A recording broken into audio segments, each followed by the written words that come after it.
И така, целта на настоящото видео е да покажем какво се случва с топлообменника на коминче след около 7 пълни месеца отоплителни употреба. Сега ще покажа кое всъщност е топлообменника и защо е топлообменника, не риза. Топлообменника се състои от 4 части, всяка една от които циркулира вода от долу нагоре. Налепът, който се е получил, е съвсем сух. И сега демонстрираме как всъщност той може да бъде изчистен.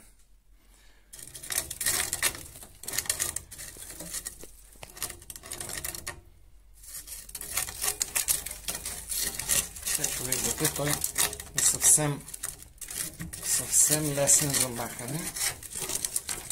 Пада при най-елементарно докосване. Трябва да отбележим, че всъщност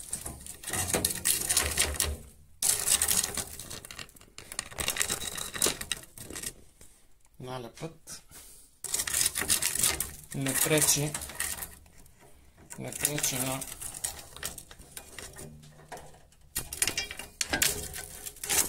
топлообмена, тъй като и по-настоящем бойлера си взима достатъчно от топлината на печката.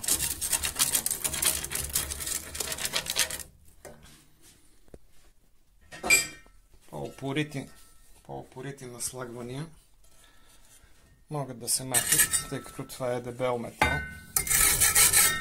Могат да се махнат и се изтрие ги с шпатула.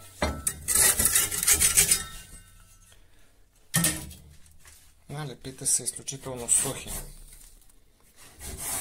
Ето, вижте за какво става въпрос.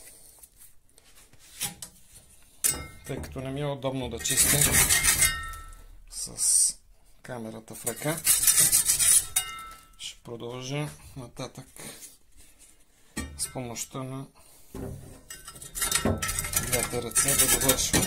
Но общо взето е това. Ето в дъното на печката може да се види. Това е дросовата клапа долу. За какво и да реч.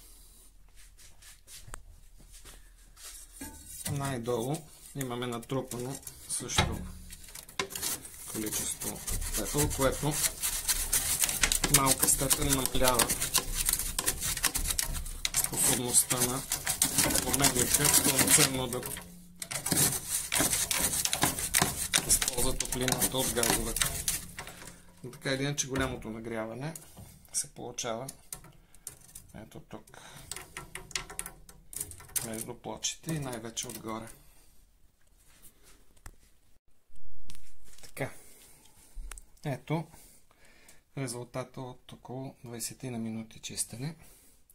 Може би половин час.